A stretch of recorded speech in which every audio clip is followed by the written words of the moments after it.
Ladies and gentlemen, good evening. It is Monday. It is 8 p.m, which can mean only one thing. It is the Online Darts Live Lounge, and it is very much a split shift for everyone tonight because there has been that much going on. We have had all eyes on different aspects. So you will see myself throughout the show. Starting me off is Henry, and then Jack and Boise will be on in a little bit. But Henry, what a few days it's been for darts.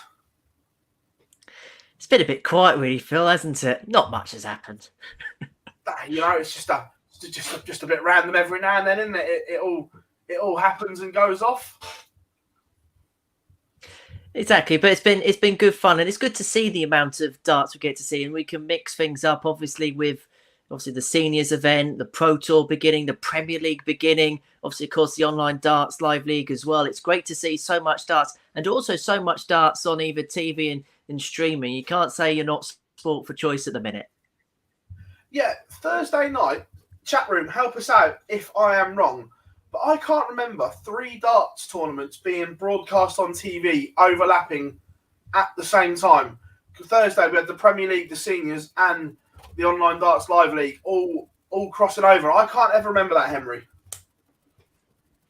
No, I'm trying to rattle my brain, but the only time I can think of is it would have been back in the BDO days when the Lakeside overran Ali Pali, or when the World Masters was on and perhaps clash of another event. I can't think of 3 at any point. No, not at all.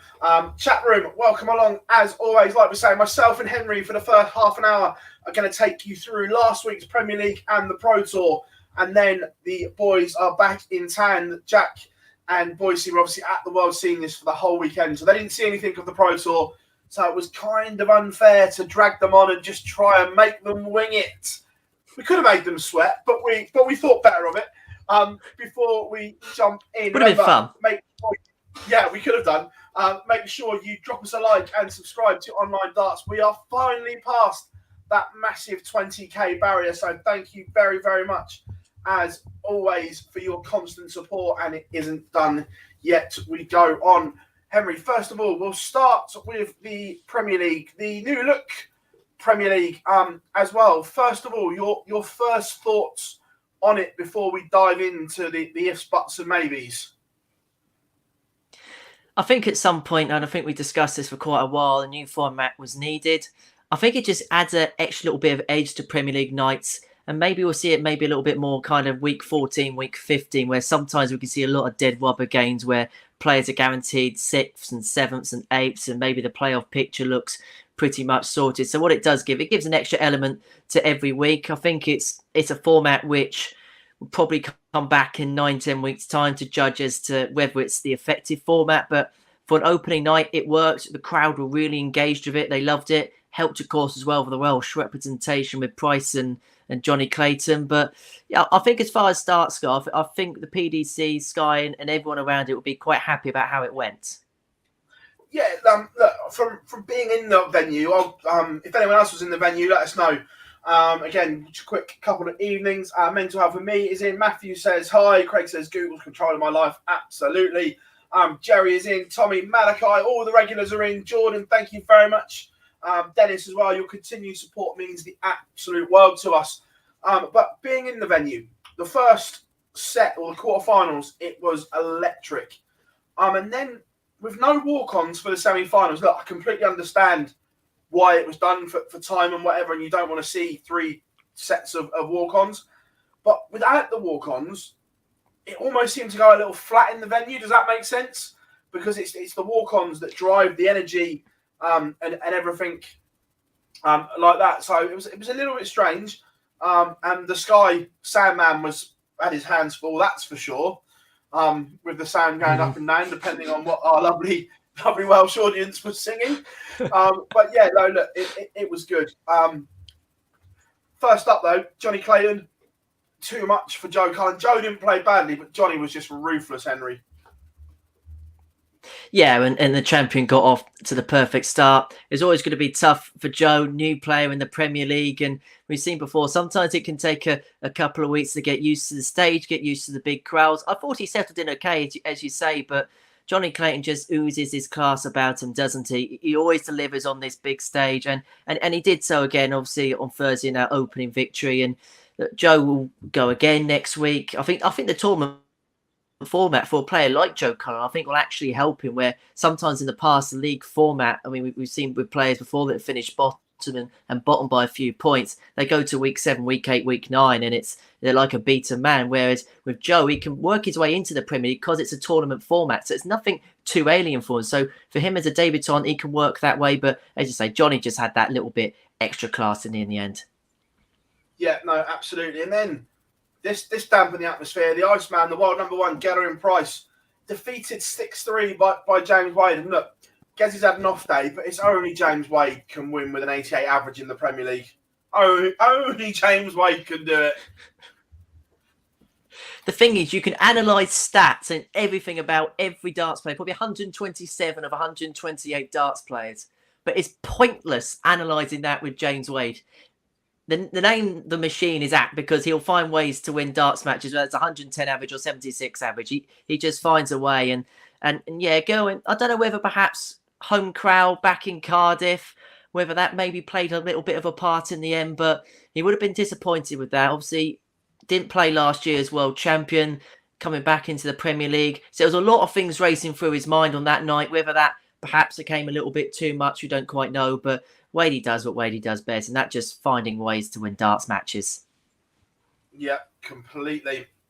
Again, in the chat room, you're all absolutely smashing it. We'll come to your comments shortly. And then the world champion, Snakebite Peter Wright, 6-3 over Michael Smith in a repeat of the world final. Look, it wasn't particularly good from Blue Boy. Maybe a little bit of a world's hangover. Wright was averaged a bang on a ton and fairly comfortable for Peter Wright. Henry, not really too much in that one. Yeah, and Peter Wright kind of just got through the gears, didn't he, and just got over the line. Unfortunately for Michael, just, again, a bit like Gerwen, just didn't quite happen on the night. And Peter Wright's just got this BC game, and we're talking about 100 averages being a BC game with Peter Wright. That's how good the level is at the minute. But he just looks so leisurely in doing it. It doesn't look like he broke sweat, and that's the standard that Peter Wright's playing at the minute. And again, Michael Smith will go again. And I think another one of those players who'll fancy this tournament-type format, perhaps over a league phase format. But, I mean, obviously we'll talk about the Pro Tour again, obviously, a little bit later on. But this Premier League defeat, then the Pro Tour weekend. Just one or two little questions for Michael Smith after a fantastic World Championships.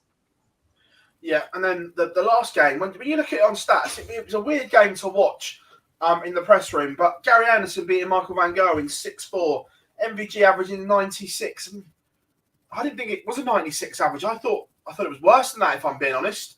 It was a strange game. They both broke throw. They both gave away their throw. It was weird. But look, there are question marks around Mvg, and we'll come on to that probably more in the Pro Tour. But a good win for Gary Anderson to set him off. Absolutely, and obviously a lot of people have said a lot of things about obviously Gary Anderson being in the Premier League. So I think for him to get a win straight off the bat was important for him. And I agree with you. It felt a little bit cagey, didn't it, at times? I don't know why. It felt like both players just couldn't quite get going. And we're saying that with the averages of 96 and 91, but it just felt like both had gears to go, and they just, for one reason or another, just couldn't quite find it. But for Gary, the important thing, he got the victory at the end of the day, and he got himself into the semi-finals. But Michael, 96 average, he'll be disappointed with that because he set such high standards. But obviously then have that little eye going into next week's tournament as to wanting to better this. Yeah, completely. And then the semi-finals, Johnny Clayton beating James Wade 6-4. And after Gezzy crashed in the opening round, when James Wade was 4-2 up, the Motorpoint Arena went very, very flat. But it was one of those games where Wade was only in front because of Johnny's missed doubles. Look, you can look at the averages and stats like that. It wasn't because Wade was playing better. Johnny was just missing an absolute truckload of doubles. And James Wade's an absolute opportunist. And this is the thing with the Premier League, like it or loathe it, they will get behind their local guy if their local guy is playing in the format. We saw that with the contenders. We see it, obviously, when Gary plays in Scotland. We're seeing it now with Johnny and Gerwen playing in Wales. they will get behind their player, and to a certain extent they don't care about their opponent and what they're throwing, what they're doing. They just want their guy to win. And I think after Gerwen went out, Johnny in a bit of bother, they went there expecting a Welshman to win. That was their expectation. That's why they paid the money. They wanted to see one of Gerwen and Johnny to go and win. And when that can go so early in the night, the atmosphere can die a little bit. But maybe Johnny sensed the atmosphere go flat as well, because crowds can go one way or the other with players, can't it? Maybe see the fact that it went flat. Then if he could just do something, just get something going, he knew the crowd would be back on side. Sometimes it's those real small psychological moments with the crowd. But as you say, Johnny was really in command of the game, and it was down to the fair as to whether he was going to win and whether he was going to lose. And he knew if he was going to miss any more doubles, you know what James Wade is like. He'll take the opportunities. But he kind of found that extra gear towards the end, and that's what kind of got him over the line. Yeah, and then the second semi-final, arguably, this was the game of the night in terms of both players playing well, and it was a joy. This was some vintage Gary Anderson. Lost out to Peter Wright 6-5, but the Scottish World Cup winning teammates literally put on a show, and for me, this was my game of the night, Henry.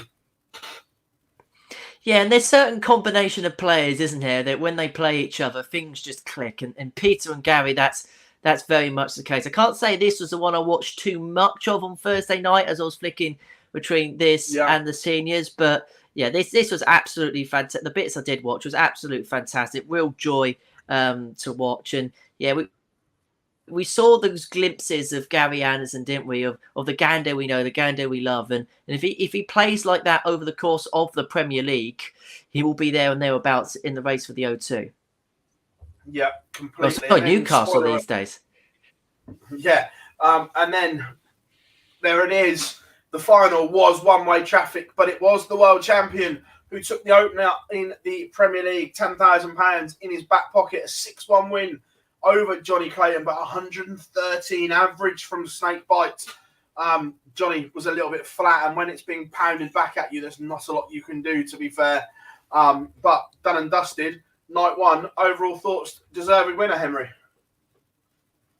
Absolutely, and we mentioned on the Pro Tour coverage on Sunday, Peter Wright's the sort of player, as soon as he sees a finishing line and as soon as he sees a final, he runs towards the victory posts. And did he more than do that, of course, of Thursday night, 113 average, which is just absolutely staggering. And Johnny Clayton, it's one of those moments where you just put your hands up and say, oh, just beaten by the better man. There's probably no chance. Even if I averaged 110, 113 myself, Peter probably would have found a way to win the game. He was absolutely unplayable in that final, and he's showing why perhaps he could well be one of the dominant forces of 2022. That was a real gutsy and a real statement performance to put that down on stage. First Premier League night, I'm here to play. I'm Peter Wright, and I'm the world champion and wanting to be world number one.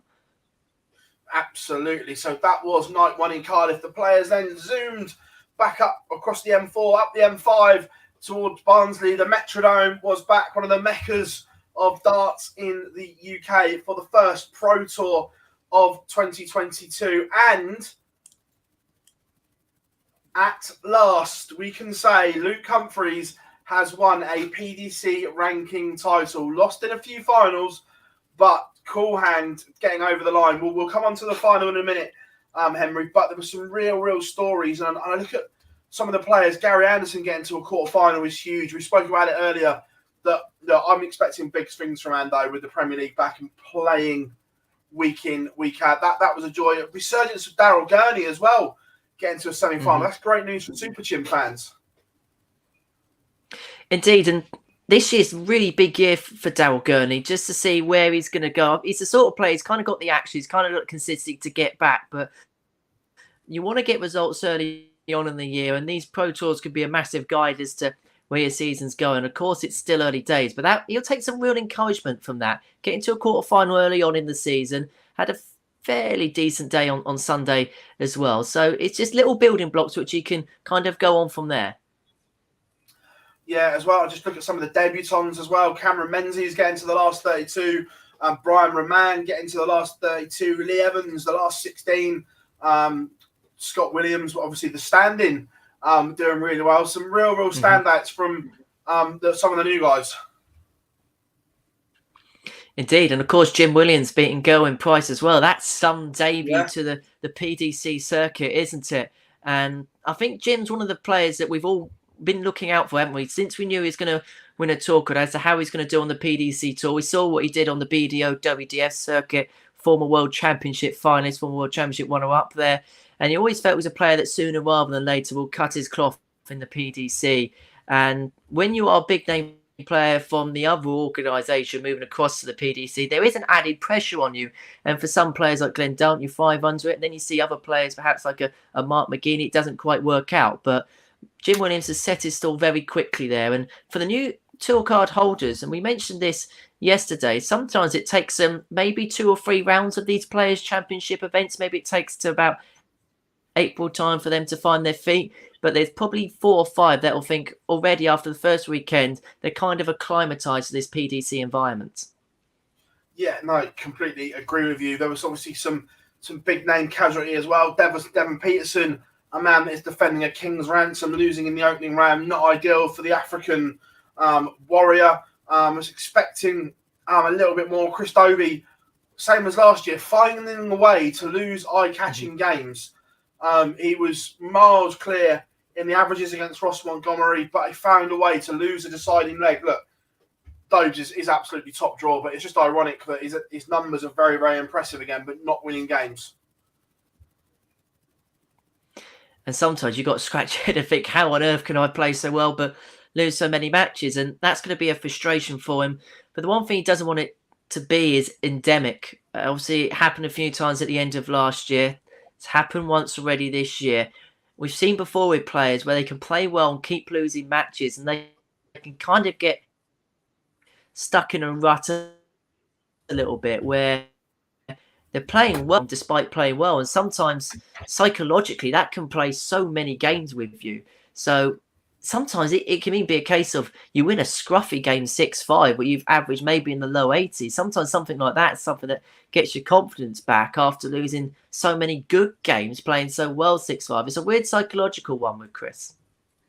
Yeah, and Dozer, although it was a defeat, the average in the performance was better. Yeah, and we're all looking at Glenn, weren't we, at the start of the day on Saturday to see how he's going to play. We all know what happened in 2021, and such a popular player, such a popular guy, and everybody wants to see him have some success this year.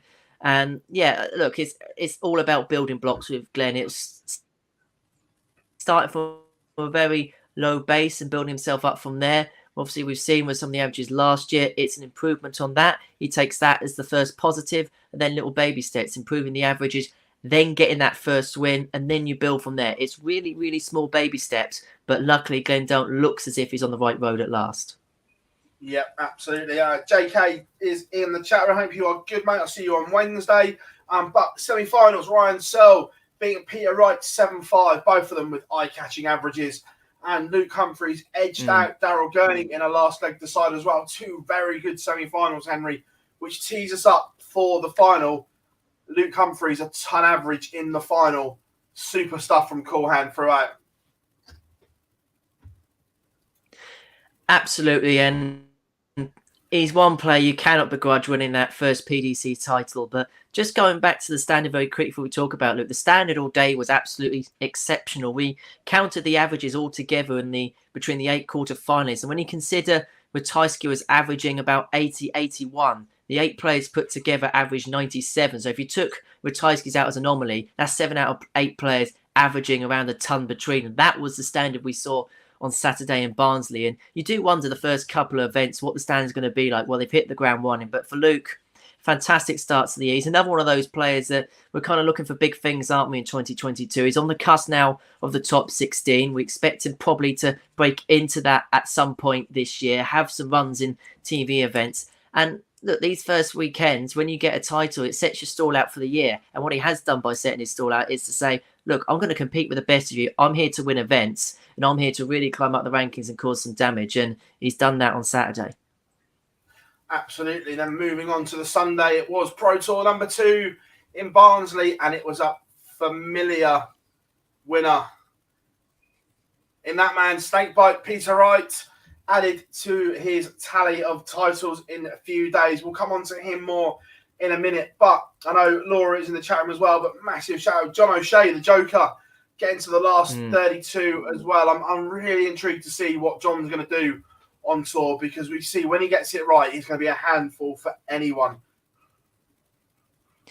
Absolutely agreed, and we've seen him, didn't we, a few times on the online darts live league, and at times he can throw darts that any player in the world is going to be under pressure against. And I think the thing we've always said about PDC tour card holders coming in, and I think I think Chris Mason or Paul Nicholson, one of the guys who was on comms last year in the online darts live league, said obviously, the A games, a lot of the players that were playing in that league was really good. But obviously, when you're converting yourself as a PDC pro, it's about adapting a B game that's winnable. And all these new tour card holders, that's something they're going to find over the next 6 months, that winning B game. But as far as the first weekend goes, it's a bit like what we talked about with Glenn Dunn. When you're new to the Pro Tour, it's taking little baby steps sometimes. And last 32 is a really good start. It's something you can build on. There's money as well in your order of merit straight away. There's no 2 first-round defeats and you're still on 0. That's sometimes the biggest hurdle to overcome, is to make sure you've got money on your ranking. He's got that already. So, as I say, with all these players that have just joined the Pro Tour, it's those little building steps. And John O'Shea's certainly done that this weekend. It was, but the one standout, arguably, of the weekend, and I know he got battered in the semi-final in the end, but big bad Boris Krcmar run to the last 4. And along the way, we've seen averages just astronomical in the last 128, bang on a ton. Then 105, 97, 96, 98, and 94. That is very, very impressive stuff from the Croat.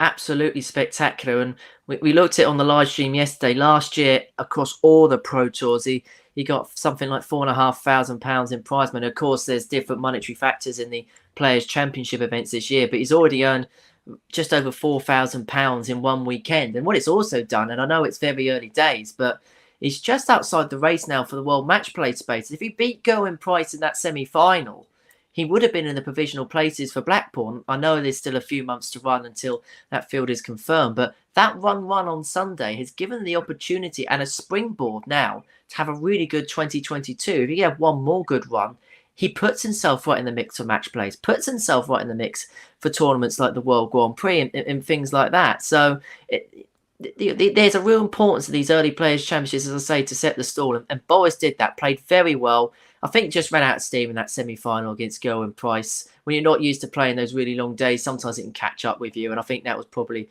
the case. But just someone else to bring up as well who had a fantastic Sunday was Stephen Burton.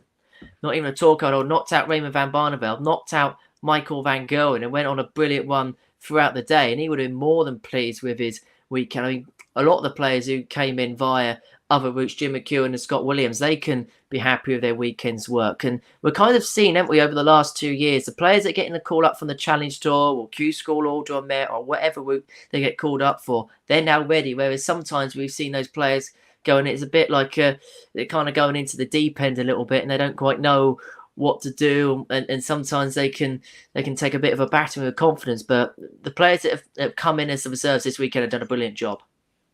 Yeah, and I'm glad you mentioned the match play. It might be 6 months away, but tickets went on sale, so we can talk about the hallowed Winter Gardens again. I cannot wait. But looking at from the quarterfinals onwards, Peter Wright beat Rob Cross 6-4, Damon Hetta 6-1 over Neil Zonneveld, Boris Krcmar beating Stephen Bunting, and Gerwen Price beating Stephen Bunting. Then the semi-finals, Peter Wright 7-3 win over Damon Hetta. As we said, Gezi demolishing Krcmar 7-0 in the end. But all eyes were on the final as 1 and 2 collided, and now the gap between them is paper thin. But although it was 8-5, we had this on because the session had finished at the tavern. Gezi will be scratching his head how this game got away from him, Henry, because there were, for large spells, he had Peter Wright exactly where he wanted him. He felt as if probably up until it's 7-5 Wright, he was in control of the game. But Peter Wright just had a clinic of finishing, didn't he? Just above that 100 mark. And he just kept taking it out. I mean, the one thing that Gerwen was scratching himself about and probably most frustrated about was he did have opportunities in a couple of legs to break Peter Wright's throw, couldn't take it. And ultimately, in the end, that was how the game swung and how the game changed, because Peter Wright took those opportunities on the break of throw, took out the high outs when he needed to take it. And I think as soon as he got himself in front, as soon as he got himself 7-5 in the lead, there was only going to be one winner from there.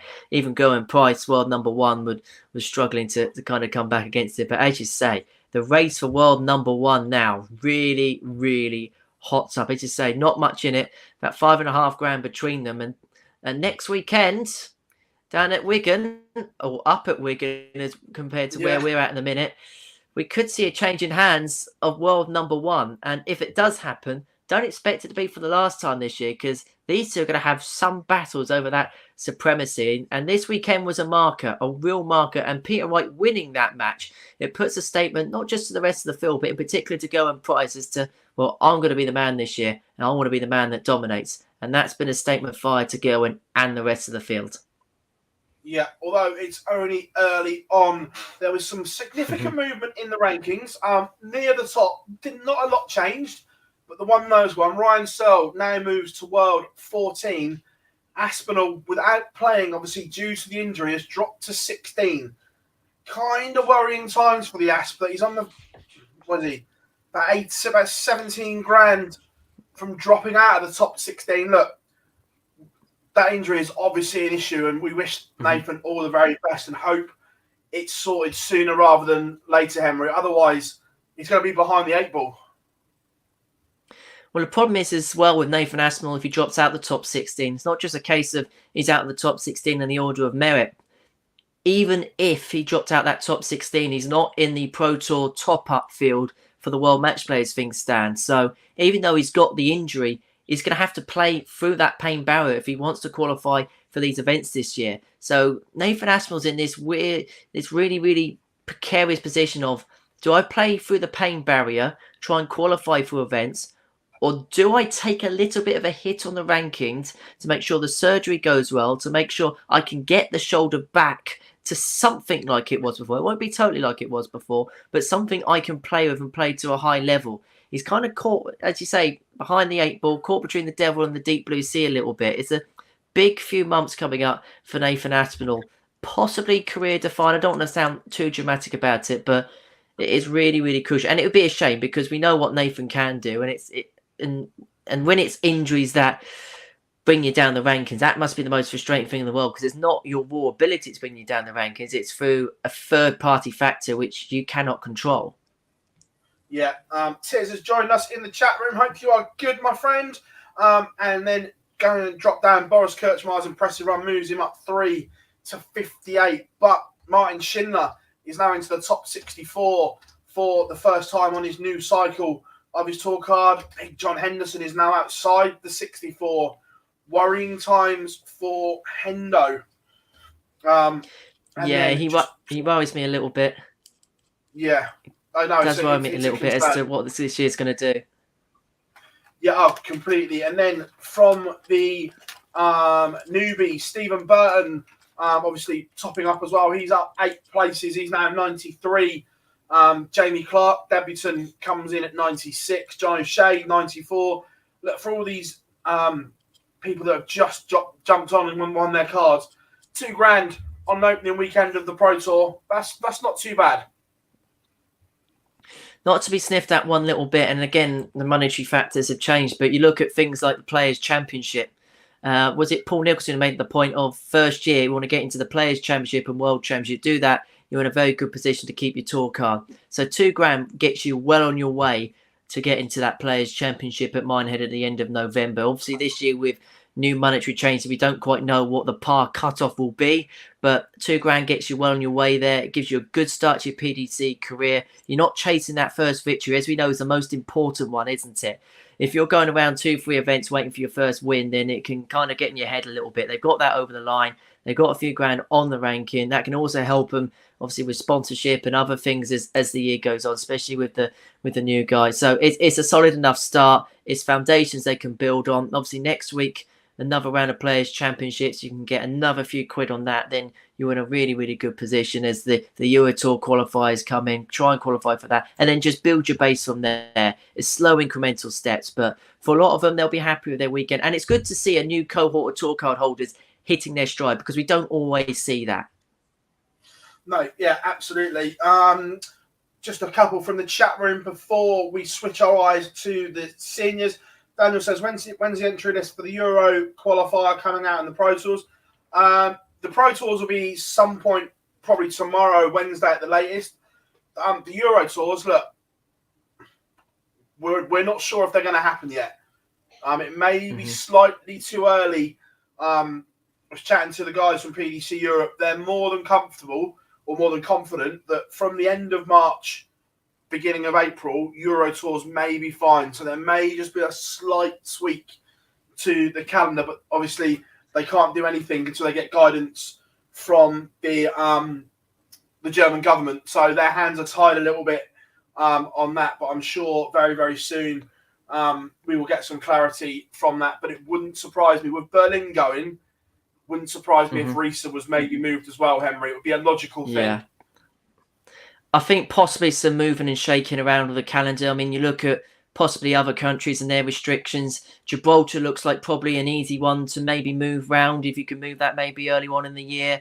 Hungary look as if they have a lax system when it comes to COVID regulations. So I know it's an inconvenience for ticket holders, for event organisations and bookings and things like that. But if it means we get them all on, maybe switching it around. Gibraltar probably is the easiest one to sort out because, as I say, that the Terence Sports Hall or the Europa Complex, whichever one, they can get both booked in probably fairly easily, and people will be able to travel over with travel corridors and all the rest of it, and maybe Hungary and a couple of other places as well. So it might be a case you just juggle it about a little bit, maybe move Germany into the summer period and early autumn, where we know that we should get action there compared to now, where we're seeing in Germany and Holland, and we've seen with the PDC events in those regions where you just don't quite know what the restrictions are going to be.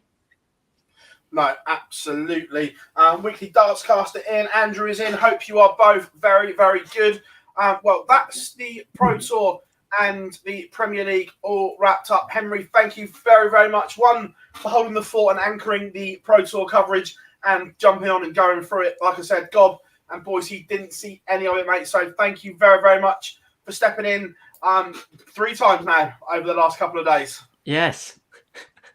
Makes a difference from the chat room, doesn't it? Yeah, absolutely. But, mate, absolute pleasure, mate. And thank you very, very much for stepping in. Thank you very much. Appreciate it, Phill. Not a problem at all. And as if by magic, Henry is going to depart. And with a swish of a blade, Gob and Boise are back in the room. Gentlemen, it seems like only a few hours ago I left you. Because it was. It's a nice hoodie, Lee. Where'd you get that from?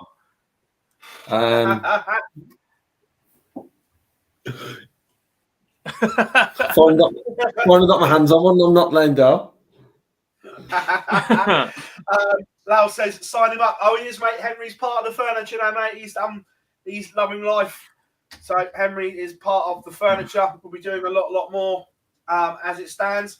But boys, that's the PDC out of the way. You two enjoyed yourself the weekend, didn't you? And to start with, we'll put this one up for you.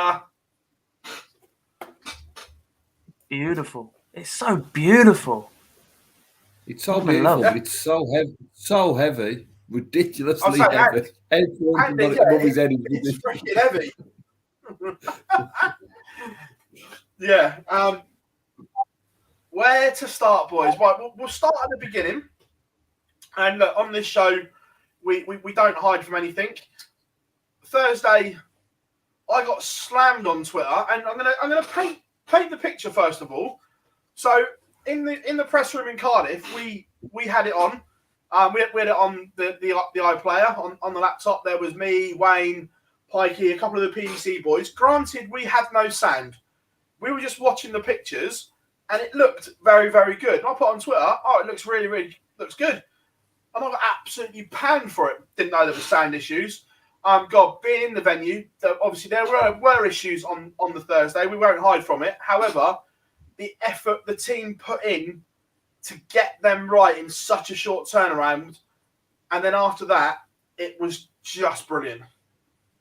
Yeah, look, what didn't go noticed as much was just the attention to detail, the effort of everybody behind the scenes. It was just fantastic. I mean, I was involved in the rehearsals Wednesday night and Thursday morning. So they'd already made a massive improvement up until that point. Then obviously we did have a few issues on the Thursday night, but to turn it around the way they did for the Friday session, and it just kept getting better and better.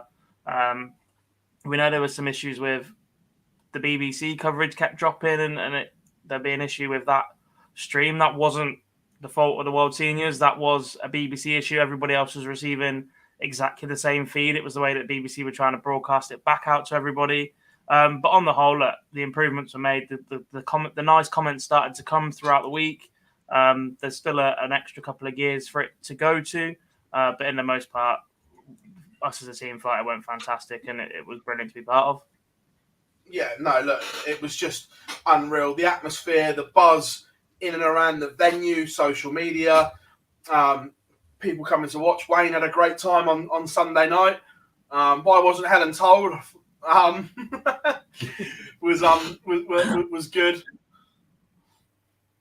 Yeah, I think there's, as Dob sort of alluded to there, it's the first one they've done. So, yeah, there's a lot of rehearsals done. I was there, and Dob was heavily involved in them while I was in the venue Wednesday, Thursday, and all the preparation, it seemed like, was in a good place. Obviously, as he said, and everyone's aware, that Thursday didn't run as smoothly as they'd like, but when you've got them to the back end of the weekend, you know, the darts aside, the effort that was put in, that we've seen the errors that were put in to make sure that it runs smoothly. Yes, there's still some things to work on, but if you look back at any event that's been run for the first time, none of them have run perfectly smooth, and we still have issues at every type of event or every stuff there. So there's stuff to work on. And I think that the key thing from all that is that from where the World Seniors was on Thursday to the production side of it to where it was then on Sunday, look at that change in 3-4 days, and if you can do that in 3 or 4 days, then moving forward, it's only going to be positive. And just to elaborate on what you said at the start, Phill, this is not us being biased as we was heavily involved. We're not hiding away. There was faults there, but we all done a work, and everyone at World Seniors, the team that were there, done a fantastic job to make sure that from Friday onwards that it run a lot smoother. Yeah, no, completely. It was great. And like I said, we didn't know there was sound issues on the Thursday in Cardiff. We had it on with no sound, and it looked great to watch. It really did. But like we say, the sound issues were sorted, but just watching it to the naked eye was superb. So it was there. And then let's get into it. Let's get into the darts itself. I'll let you two take the Thursday session, because obviously I was in Cardiff, like the Premier League. You didn't see any of that. I didn't see much of the Thursday gob. Correct. No, Thursday was good. I think we started off brightly. You've not got it in draw order, but I think Thornton opened the show. And look, spoiler alert, he was a class above for the entire weekend. Superb from him. I'm just trying to get the day order up because I've just got. Well, yeah, Jack, I've got it. That's all I had in my WhatsApp that you sent me. That's all I could find. Yes, on the first day, it was Thornton who got the better of Anderson first game. Manley then beat Headman. Tony O'Shea got knocked out by Painter, and Richie Hauser and Humphreys then Fitton. But looking at the first game, as much as you've just said there, Dob, about the Thornton showed his step above even early on, the moment of the game wasn't from Thornton, and I know you've got the numbers of how much you've produced from Mr. Anderson, and just one moment right at the end of that game. It's not even the moment of the game. Look, the tournament was fantastic, but anybody that stands there and tries to deny me the fact that Bob Anderson's 180 and that finger point wasn't the most iconic moment of the entire tournament, I'll just have you for it. It was absolutely superb. The fact it was his last 3 darts it just couldn't have been any more perfect than that. He's done nearly 400,000 views as a clip on social media. It's absolutely brilliant. I've just sat. I think half of those 1,000 are me, to be honest. I've just sat watching it all weekend. The minute it was out there, but the Circus Tavern absolutely loved it. I think people at home absolutely loved it, and it was just superb to see people like Bob Anderson, like John Lowe, up on that stage throwing darts again. Oh, completely. That finger point was just the things dreams are made of. I think there was very much 2 levels to this tournament, wasn't there? There was the top end, your final darts, the players that are competitive, your Thornton, your Martin Adams, surprising from Terry Jenkins, your Kevin Painter, perhaps John Walton was pretty solid, Larry Butler as well. But then there was also the nostalgia at the other end of seeing John Lowe, of seeing Bob Anderson. We saw a walk-on from Bobby George between the semi-finals and the final in the venue. That took a while, as Bobby tends to do when he gets a walk-on. The man shook everybody's hand he could possibly find on the way. Superb from him. And just all those other little moments that went on at the tavern. The attention to detail to get the fans involved was, again, magnificent. Yeah, completely. Obviously, Alan Warren was carrying an injury. He thought he was going to be all right, but he was the only disappointment. But look, injuries happen in sport, and then so be it. Nothing could be done. But moving on from the second round onwards, all eyes were on one man returning. And on that Friday night, Boise, that walk-on, the iconic Phill Taylor walk-on at the Palace was spine-tingling. Yeah, it was. And I think it's added that extra element to it, that it was also him coming back and he was playing Peter Manley. Nothing against detail, and if it would have been against detail, I think it would have been a good game, potentially even closer. But the walk-on, knowing then he was down on that stage against Peter Manley in a rematch, shall we say, it was so good. Just like I says, to be there, to be lucky enough to be there and see that at that time. It was one thing since the announcement of World Senior, since the announcement of Phill being in it, it was what everyone was waiting to see. Him coming back out, it was one of a few, as Dobbs alluded to, some of the legends. I know some were expecting Phill to go further and probably push on, and he was tournament favourite. But he was one initially. It was just making sure we saw that walk-on from Phill and getting on the stage, and it produced some good darts in that game, but there was also some that were a bit wayward. But there was signs in there that you thought he could probably push on a bit more, but he got the win. And I know Taylor, as we all know, Phill would want to go on and win a tournament. The one thing he definitely wouldn't have wanted to do is he's one game back. He's losing to Peter Manley, so at least he got that one in before. Obviously, he moved on to the Saturday. Yeah, second game down in just draw bracket order. I'm not going to lie. I was disappointed by Wayne's performance. I was expecting more from Wayne, and he's a better player than that. I genuinely had this earmarked as one of potentially the closest games on paper, but it just didn't happen for Wayne. I'm not sure how much competitive darts he is thrown, and Wayne summed it up brilliant in that little interview he did with Helen. That this showed more than anything that the ones that have been competitive were the best players there. Phill openly have been putting in hours of practice, but there's nothing like match practice, and I think that's shown. And look, Kevin Painter, 90, 94 average in change is very, very respectable, but Wayne's slightly disappointing. Yeah, I think you bang on for that game. Wayne Warren, we spoke to him on the media day on Thursday afternoon, and he said he struggled a little bit to get match practice in because he lives in Wales and they've been a little bit further behind with opening up from COVID restrictions. There's been fewer events and competitions for him to get to, but he was looking forward to getting his teeth into it, if you like. Look, Kevin Painter was superb, though. It was absolutely magnificent. 95 average, one of the best of the weekend, if not the best, I think, by the time it all ran out. There was plenty of others that looked like they were threatening that throughout the weekend and then might have the odd dip of a set, but that performance from Kevin Painter, coupled with the performance of Phill Taylor before, look, Phill Taylor is magnificent and he is the great player that he is, but if after seeing those two performances you still expected Phill to beat Kevin the night after, there was something a little bit blindsided by the history then, I think, massively. Oh, completely. All you had to do was look at the amount of champagne bottles on Rod Studd's Twitter to elaborate on that. But then Trina Gulliver, although she lost 3-0 to Robert Thornton, there's good signs for Trina. And look, we all know what she's been through, and it's a steady and it's progressive comeback. But there were good signs for the Golden Girl, Boise. Yeah, definitely was. There was a set in there. I think Thornton was just unplayable. We saw one in the final. I think we saw one in this game as well. But there was signs in there, and it's just one of those, because it probably didn't help that she come in as a seed, because she was always then going to play someone who's already been up on that stage.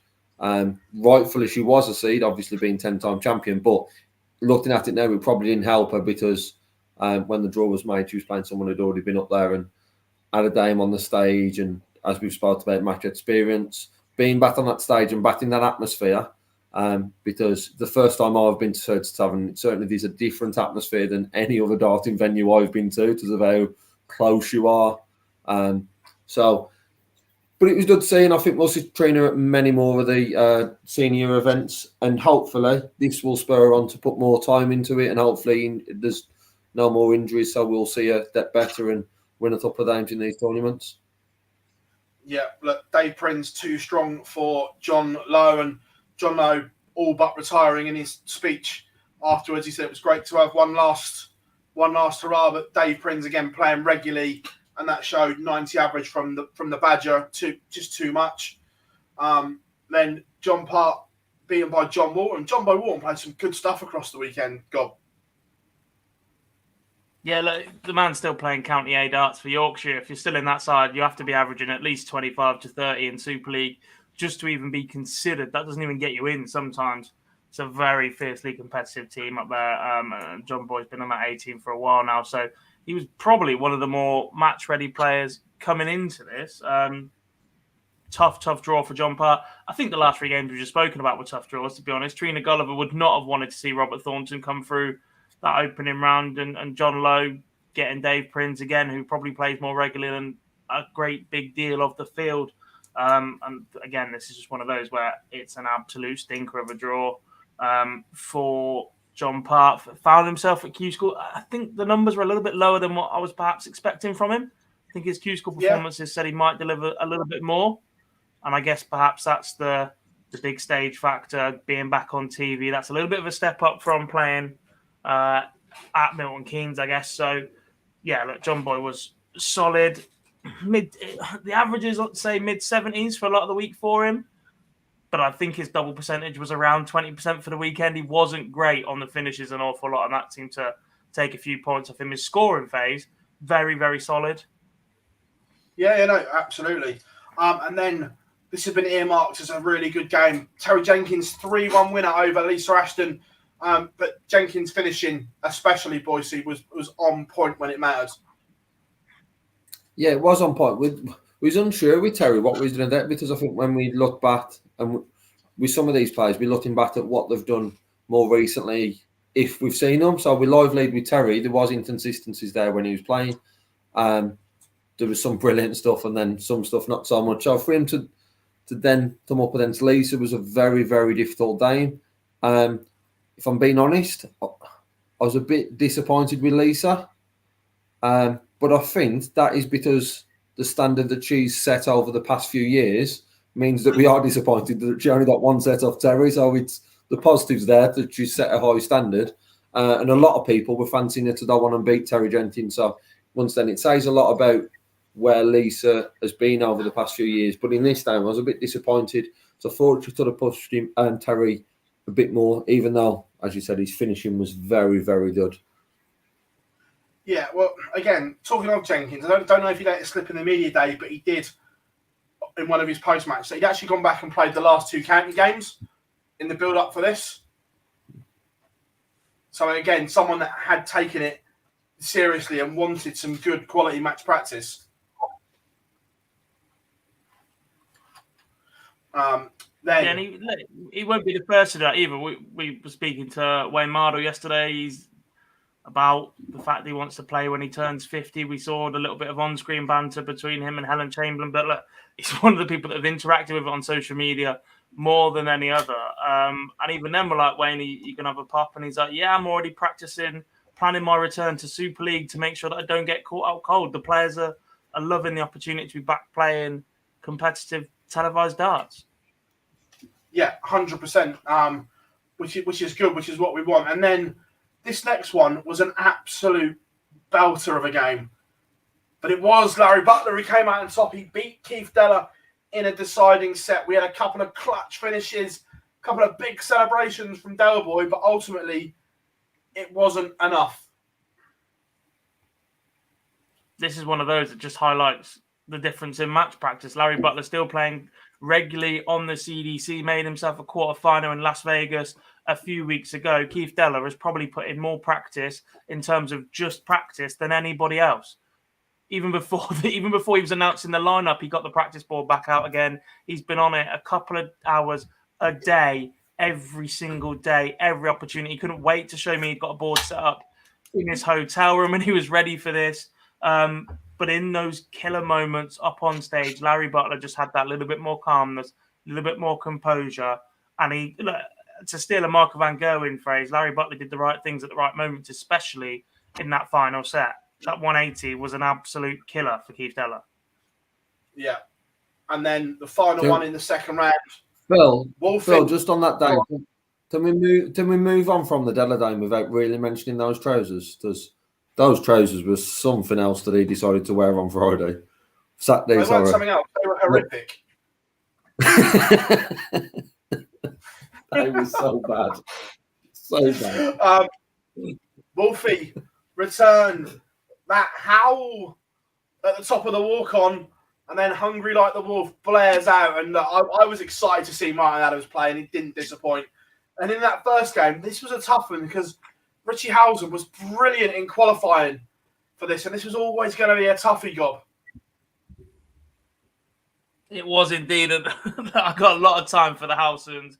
I was there at the qualifiers, and obviously Richie qualified, but I've known them in darts a long, long time before that, and it just became laughable at the end, didn't it? Even Richie up on stage, the minute Wolfie was firing in the first treble he needed for anything over 150, was just at the back of the stage, laughing to himself, trying to shrug it off. But everybody just knew where it was going. The minute the first one went, every single other one was going, and it was a display of finishing. I don't think we'll see the like of, even in the PDC this year. If you see a better display of ton plus finishing in the PDC this year, I'll be very, very surprised. Oh, it was just, it was vintage Martin Adams. It was Martin Adams that won 3 world titles. Before we go back to the quarterfinals, Jamie, Larry Butler won the first ever match play, mate. That's why he was invited. He wasn't originally. Larry Butler was a last-minute replacement. What happened was Chris Mason attended the qualifier. Larry Butler couldn't attend the qualifier because of COVID, and because of that, he was the highest profile name player that hadn't lost in the qualifier that then could be invited once the players that picked up their tour cards did. Yeah, but Butler was always going to be in the match play as the match play champion previously. Once that event was announced, as was Everson, etc. Anybody that's won a previous event, we've seen Colin Monk be added to the Masters. But yeah, Chris went to the qualifier. So anybody that went to the qualifier, the likes of Mace, the likes of Ronnie Baxter, Mark Walsh, etc., they couldn't then just be added to this field once we had changes after Q School. Why not? Because they've already lost their opportunity to qualify for the event. Surely you must have a rule 1. No. You will soon. You'll learn. There always has to be a rule 1 somewhere. Quarterfinals. We'll go bottom to top this time. Martin Adams, Larry Butler. Larry Butler will look on the second set when he had Martin Adams on the ropes, and almost Wolfie was saved by the bell, Boise. But from that moment on, he didn't look back. Don't give the Wolf a second chance. Exactly that. That's been the same with Wolfie throughout his career, and the same happened here. If that second set would have done the way of Butler, there was real danger. I'm not going to say that Martin Adams would have lost the game because, as we saw the previous night, what he could do under pressure. However, once that second set did go the way of Wolfie, it just felt like then he was gonna push on. One thing I guess that also to be mentioned in this one is with Larry Butler, he did play twice on the Saturday. So we played the last game on the Saturday afternoon, then come back and played last game on the Saturday night, which set play 2 games in a day is very difficult in the sense of that they haven't done it. And when it's the semi-finals and finals, you've got the finalists they've both played earlier on in the day. With this one, you didn't. Larry Butler had played in the afternoon. Martin Adams hadn't played till the previous night. So I think it gave Adams the advantage, and it was all the talk was about. If Adams stood then dead in front, you fancied him to go on then and win it, which he did comfortably in the end. Yeah, and then Terry Jenkins, 2 strong for John Boy Walton, 3-1. Not much really to talk about. The same as the next one. Robert Thornton in a class of his own against Dave Prinz. But then all eyes want a repeat of the 2004 final. Kevin Painter, heartbreak that day, but this time outclassed Phill Taylor. God. He did, and I hate to say it. We saw it coming. Painter was superb. We saw a level from him on the live league at times last year.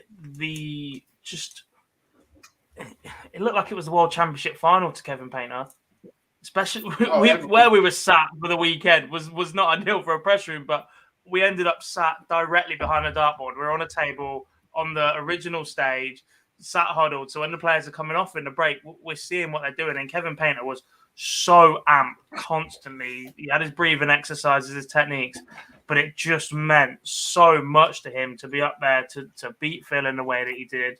It was a classy performance from Painter in a venue that he has a lot of time for, doesn't he? So, completely. Before we move on, we've got a clip to play of Phill as well. This only went out tonight, but he was good enough to give us a few words after. We're lucky. He doesn't normally do press after he loses, so this was quite good. The full interview is on our channel, but this is just a quick clip and encouraging. But I'll be honest with you, I've got the right jump because I've embarrassed myself in front of me, people that come and see me and pay good money to come and see me. And the only thing I can promise is you will not see me play like that again on the next one. Trust me.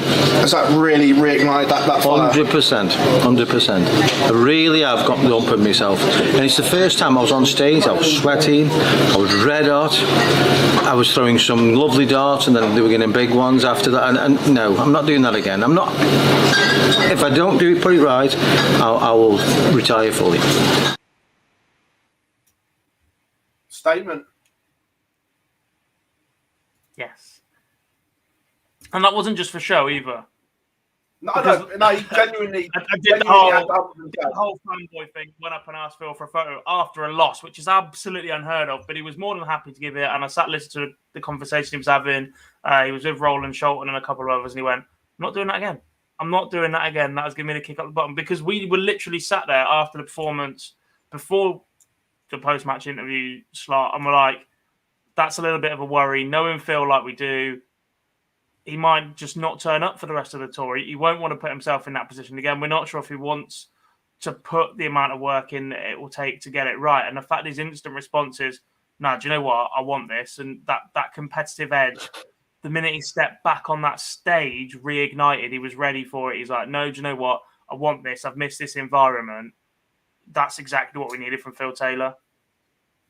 I also think, just to add on to that, I think it's what we need for the seniors because every single player who's played in this and every single player who's going to play across the rest of the year, some of which haven't played in the the world need to look at that and go, if you don't put the time in, if you don't put the preparation in, as you've said, Phill, the match practice, how important that is, you are going to get shown up on it. There's a lot of the players, as we saw with the quality in that finals day, are coming to win this. They're not coming for an exhibition. They are coming and they are taking it serious because there's a lot of money to play for. So if Phil's going to up his game, we know what Phill can do. When he ups his game, everyone else should be looking at that and having the same mentality going into the rest of the year in the seniors. Semi-finals. First up, Kevin Painter, Robert Thornton, and these have been the best two players across the tournament meeting in the semi-finals. But it went the way of the Thorn, and again, he just got his nose in front and just did the big things in the game, Gob. The real eye-catchy moments all came from Robert Thornton. Yeah, I think the slow start killed Kev Painter off. I'm not sure. He looked far more comfortable in his other two games, and he played in the evening in both of those games. And the fact this was first on the Sunday morning, I'm not quite sure he was set for it. He looked like he was reaching a little bit towards that, and it just looked like everything was a struggle for the first two sets for him. And if you give Robert Thornton any kind of lead, the form he's been in, the way that he's played this weekend, you're going to put yourself in a massive, massive amount of trouble. The man, 31 180s over the course of the weekend, averaged just over 90. He was just solid. He was, as I think Wayne said, he was the star of the treble. He just did not miss once the first one was in. It was solid, and that just made him more difficult to beat. And Painter left himself a difficult task. He did try to fight back to get into the game, but like I said, just a little bit too much by that point. And then the second semi-final. This had us gripped because this genuinely could have gone either way between Terry Jenkins and Martin Adams. But in the end, it was the Wolf who just outclassed Jenkins Boise in the semi-final. Yeah, it was on Sunday with both, even though the first one Thornton was in control, there was still that aspect that Painter to do something and potentially come back in it. With this one, it was sort of close throughout. Was it a two apiece? Yeah. And it was very much dripped into it to which way it would go because of how well Terry had played across the weekend. Obviously, we all know what Martin Adams can do in being three-time world champion, but it was a very, very dripping game. It was a very good Sunday afternoon session with both semi-finals being fairly close. But Adams just stepping over the line. 4-2 doesn't reflect it being as close as what we're saying, but for me, it wasn't convincing win. It was a very close one. Which teed up the final. Robert Thornton against Martin Adams. And spoiler alert, we've been all over the coverage, so I'd like to think everyone knows what an image that is. The tavern packed. Robert Thornton holding aloft the trophy. He got a little bit nervous, Gob. He was in control, but that finishing line was a little bit hard to get over. And that shows how much it means to these guys that winning is everything. If they didn't care, he'd have just finished that off first or second, but 12 match starts later, he pinned 2-2 to get over the line. Yeah, he kept leaving himself awkward finishes to do so as well. He found himself on 18, which split into 9. Then he found himself on 7, which ended up on 2-2. It just wasn't quite going. And look, Martin Adams did incredibly well to stay competitive in some of these sets. That opening set from Robert Thornton, 118 average, is quite frankly ridiculous. Just phenomenal from the Thorn. Adams did well to fight back, to stay in it. It looked like he'd blown his chance in set 4, I think it was. He possibly should have took that one and found a way. And if he takes that one and then takes set 5 like he did, we're looking at 3-2 and potentially a different game. But it was very... I don't know. It was sort of the way they both played all weekend. Robert got out to a good start early on. Martin Adams found himself just clinging on and outlasting players, and he couldn't outlast Robert Thornton. He's played just as much competitive darts, slightly younger, slightly fitter, still plays a little bit more often as well, I think. And because of that, you just weren't gonna wear Robert Thornton down even over the longer format. He just wasn't gonna shut down over 6 sets. No, and look, boys, he had been the star of the show. I know it was all around Taylor, the post-match talk, but Robert Thornton said at the Challenge Tour, he was telling everyone he was going to go and win this, and true to his word, the Thorn takes that trophy home to Scotland. Yeah, he was telling everyone. Peter Wright was telling everyone. There was a lot of confidence in Scotland that Robert Thornton was gonna come through it, and that was from Thursday all the way to Sunday. He takes a very, very brave man to batter against him in any of those games from the first one. The very well he played. It was going to take something special. 2 games in one day probably favoured him over Martin Adams, who was walking with a bit of a limp on the Sunday. And obviously the set format increasing wouldn't have helped. But to as Dob said, to come flying out the blocks with 118.66, I think it was. I was sat with Dob watching the first set in the venue, and we both sort of looked at each other after each lead doing, that's a clean 89, that's a clean 68. Just start the first 2, wrapped it all up. It was the only set I sat and watched live actually in the arena where I could see it instead of being sat at our table for the entire weekend. I was like, do you know what? I'm going to take this moment, enjoy the first set, set up what I need to on social media, and just go out and enjoy it. And Robert Thornton produces 118 average. I was like, well, that was over pretty quickly. Back to work. Yeah, it lasted it felt like about 2 minutes and it was just done. But that set a precedent for the final because Thornton, I can't remember what he finished on average-wise, around mid-90s. Nearly 93. 93. He set such a high standard early on. He was never obviously going to maintain that throughout. But it was so that his finishing early on, obviously he missed 8 or 9 for the match. But he just set an early precedent in that final and then ran on with it. I'll tell you what was interesting for me and how far-reaching this series has been. The fact that Peter Wright brings it up in his post-match PDC interview. That says it all to me. Yeah.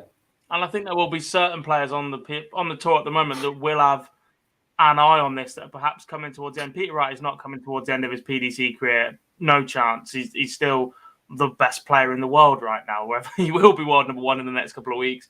He can win at a canter, whatever he wants, and he's just superb whenever he switches it on. But the likes of maybe Steve Beaton, Simon Whitlock was tweeting about it earlier in the week. He says he's not quite ready to give it up yet, but he's over the age of 50 as well. Gary Anderson. If Gary Anderson has to roll out of bed 3 days a year for a couple of paydays rather than every single weekend for a couple of years, Gary Anderson will take that option, right? He's still brilliant. So look, there is a natural progression to this tour as well. The players coming off the PDC, etc. It's here to stay. The response to this weekend, minus the production issues early on and perhaps the sound issues throughout, it's here to stay. People loved it, and it will just keep progressing and progressing and progressing. And on that, not just on it's a way for him to finish. For someone like Thornton, this isn't a way for him finishing. This is a way for him fighting back and letting back on the tour. So, yes, he's won a hell of a lot of money. However, I'm sure he'd still rather be on the tour and still rather be competing in PDC because that's what he's going to do at the end of the year. However, it's an opportunity for him now to go and fight. I know what you're going to say, Phill. Whether it'd be better money-wise for him to then have 12 months on the tour than pick up this is different. I know, but what I was going to say is, I said this to Gob, he'd be a little bit gutted if he couldn't defend his or have the opportunity to defend his title next year. If he goes to Q School and wins his card, then potentially he won't be able to defend it. Or the PDC to be nice again, as we said last week.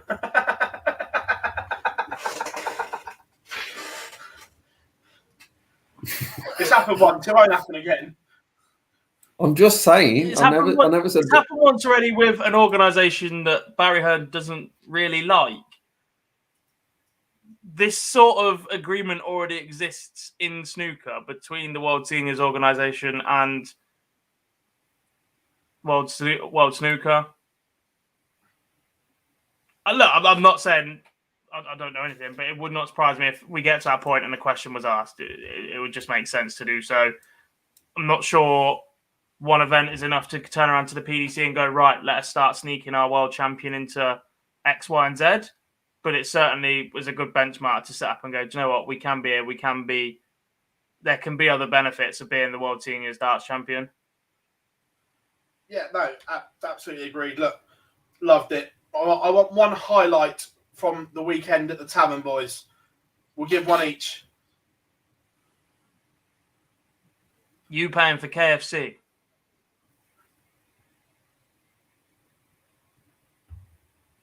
Damn it. Bob Anderson's finger point, 100%.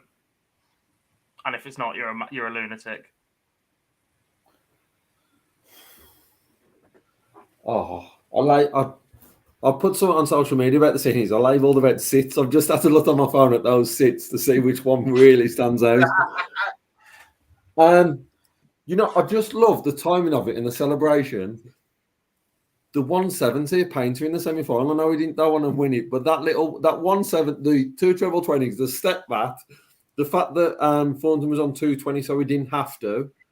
Then he pinned the ball, and that little dance that he did for the to Stavern crowd in a Sunday afternoon session, which crowd-wise was pretty quiet early on, and then got better and better and better and better for me throughout the day.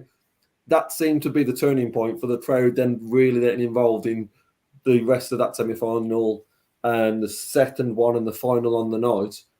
So I'd probably go for the Painter 170. I'm going. Yours? I'm going the Bob Anderson finger point. Even though I wasn't there and I watched it in Cardiff, I'm not going to lie. I loved absolutely every single minute of that. One other thing I'm going to talk about 100 times. The World Seniors. First up, the comms team were nothing short of sensational. However, John Gwynn coming in on the Sunday. Obviously, everyone knows that John's going through a lot away from sport right now. And I'm not going to lie, he doesn't look the best right now. He's quite light on his feet and doesn't quite look himself. However, that voice is still in tip-top condition, and he smashed it with Webby and Murph. We were sat 10 yards away from the commentary box, which is soundproof, and the only person we heard all weekend was John Gwynn. Yeah. He's still just got the most booming voice for such a...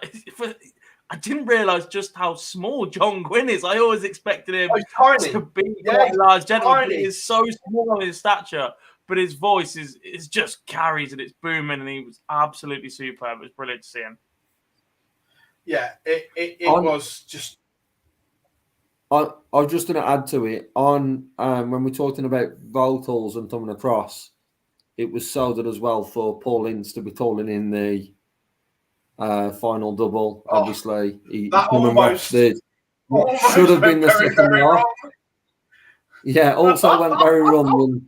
There was a lot more fans of Martin Adams, especially a few in the background. There's a lot more fans that Martin Adams did that fifth set, but I think it needed to be. I know we couldn't have changed after 4. It needed to be Hints that called in that final and that match shot, and calling out Rob Thornton as the world champion. With John winning comms, it was the perfect setting for the first World Seniors World Darts Championship. Is the two worlds or one in there, Phill? I can't remember. That was brilliant, wasn't it? Everyone was looking at it going, but anyway, what you said there seamlessly brought us on as well. Dropping tomorrow, we have an interview with Paul Hinks, and he opens up, lifts the lid on his PDC darts future, if you want to call it that, but he lifts the lid on what has happened over the last year with the PDC. Very, very good. Very, very good listen as well. So that is out tomorrow. But that was the World Seniors. Gob, not long to wait to the next one. The end of May, the World Seniors returns to Lakeside for the Masters. For the next one, televised. Yeah, there's plenty of work to do before then. We've got the first Open Series in Newbury. We've got the qualifier for the Lakeside, for the Masters in Reading as well. And then we get to the Lakeside. So plenty to do, plenty of interest will be peaked. I think the relative success of Prinz and Hauser will definitely have piqued a few players as well to go, I could do that. I could have a crack at that. So, yeah, look, we're in for an interesting few weeks indeed. I don't know if you know the answers to this. I don't want to put you on the spot. Are we streaming the qualifier like we did last time? Pass. Right, okay. Not right, sure. Dave. I don't think there's any streaming plans for the Open Series, but that one I definitely know that conversation's been had. But for the qualifier, I'm not sure yet. Yeah, Tommy, the schedule is on the World Seniors Twitter page. Everything, what is going on, it is there, so you can check out what it is. But the dates are already in for next year's Seniors World Championships. It will return to the Circus Tavern in Purfleet. I almost said something then that we've been hearing all weekend. I stopped myself, thank God. Tungsten time.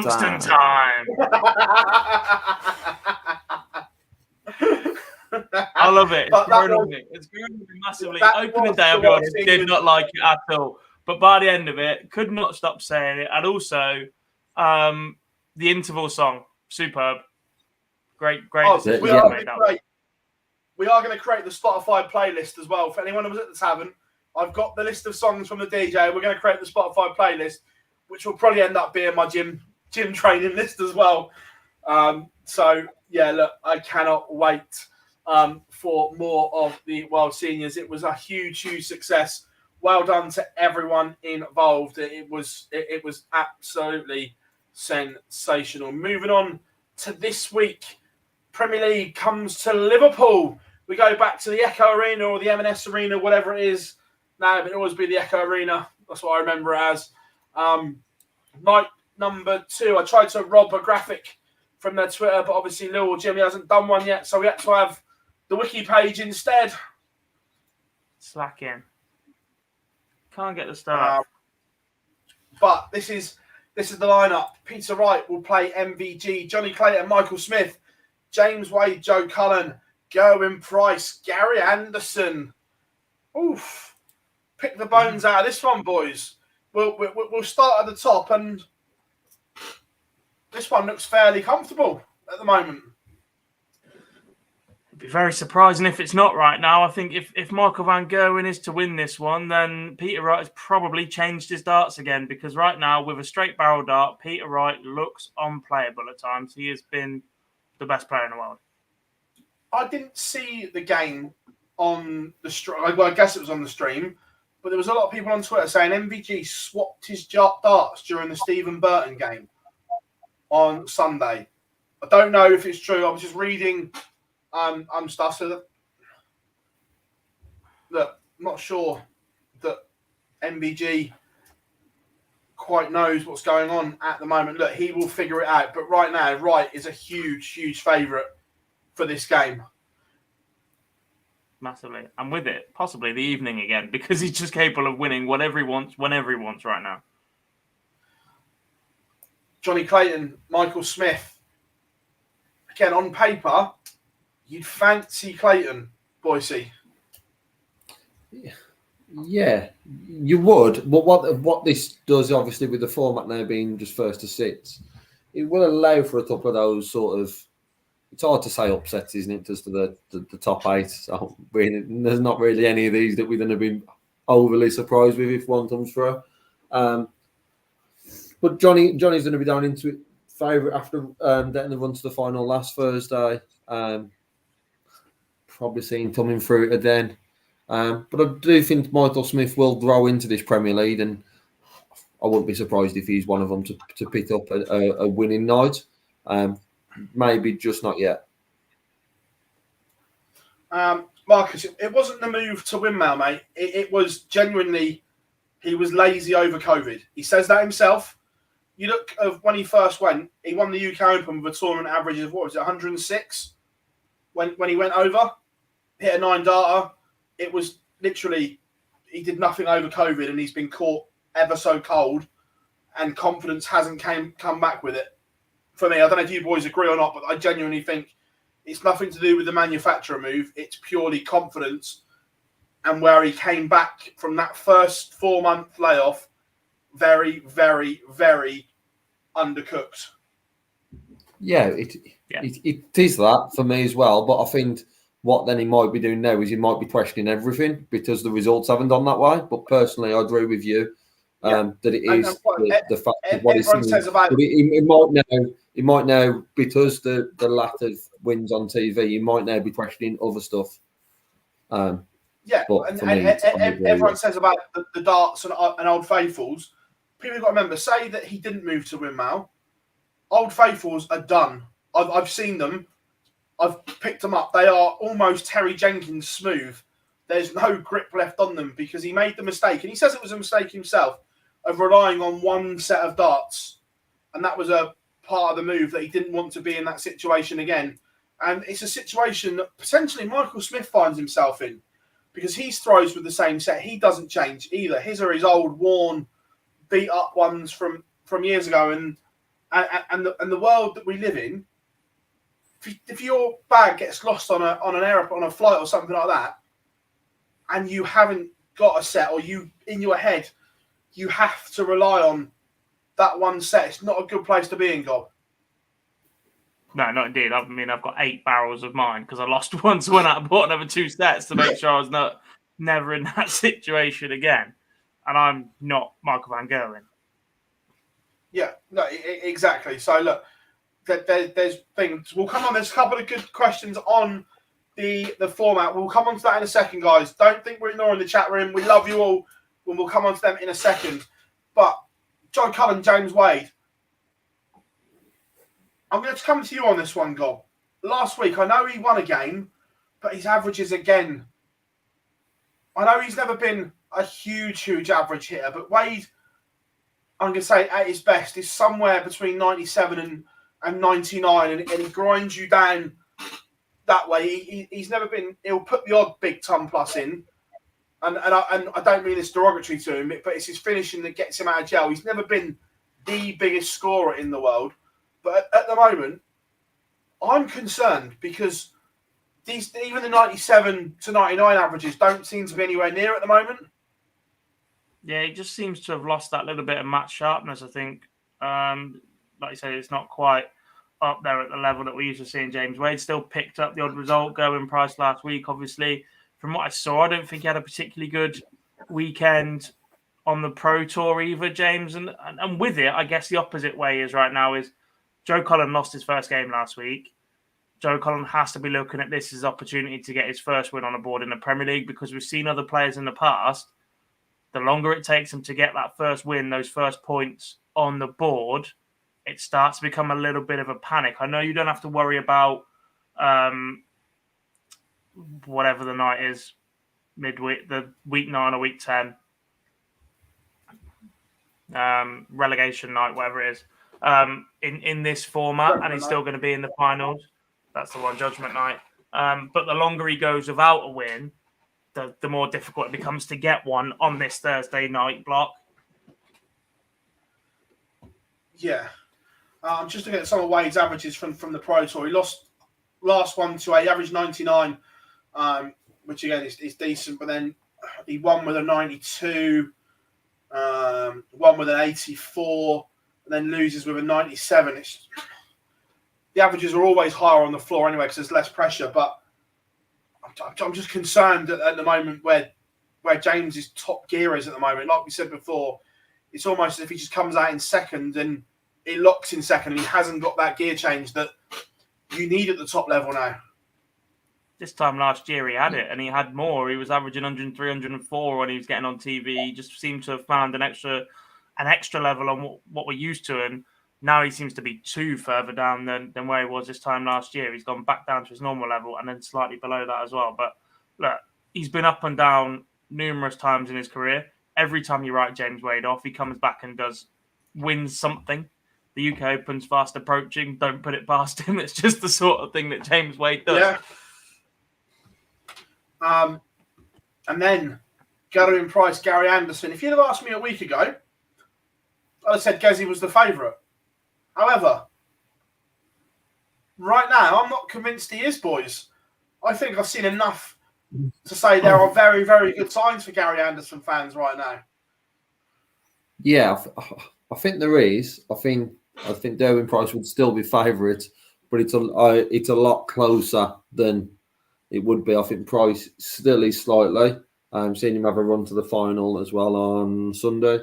So there is signs there. Obviously, looking at that run, was taught in Tavern on Sunday around that run that it wasn't the most difficult, and not being disrespectful to any of the players who we beat on that day, but compared to some of the other runs that players have to face. But he's still got there and he's winning games. So I think Price still is probably favourite to it. However, I do think Anderson gets the better of him. So, but Price is in favourite is what he's achieved more in the the last couple of years, but only just. Looking at it, who are we picking this week to win night number 2? Is it all right on the night again, or are we going somewhere else, boys? I think it's a Wright versus Anderson final, and Wright wins week 2. I think you're right in the final, but the run outcome. I think Anderson takes night 2. I feel it seems strange saying this, because literally 2 weeks ago we said there was concern that 2 players at least would definitely not win a night, and maybe a third, and everybody seems to centre on James Wade will definitely struggle to win one of these at the minute. Gary Anderson was the second one, and there was potential to throw Joe Cullen in there as the outside third. We've literally just put Gary Anderson in the final off the basis of 2 weeks' performances, which is how quickly the Premier League can turn. I guess in the past it was Gary Anderson picks up 2 points the next week, but then for the next couple of weeks he might struggle. Now you're winning a night, and that just breeds more confidence. Yeah, and the fact that Anderson's playing regularly as well, I think is huge for him. I genuinely do. Mm-hmm. I think at the moment, when you look at the Premier League, the players you want to avoid, obviously, the world finalists, and we know what Johnny can do. And with those 3 being in the top half, that bottom half looks very open in regards to the form and what sort of what we're seeing. Price isn't the standard he has been. Joe, it being his first one, and I think will grow into these nights. And James Wade, we've just spoke about. So there's never an easy side. It's the top 8. However, when you break it down into the detail of it, it's a fairly open bottom half compared to where the top half, Peter Wright, is playing that well, and anyone who's not in the same half as Peter Wright, it then becomes a bit more open because the form is got at the moment. Yeah. Again,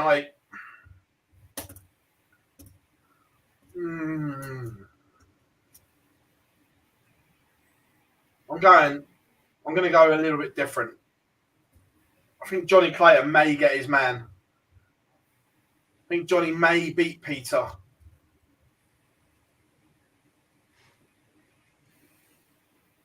I'm going to go Johnny versus Gary in the final. It's mental how we're all writing off Derwin Price. It's crazy. Johnny just crazy. I genuinely think I've just seen enough signs that maybe, just maybe, we're going to get the Gary from 16, 17.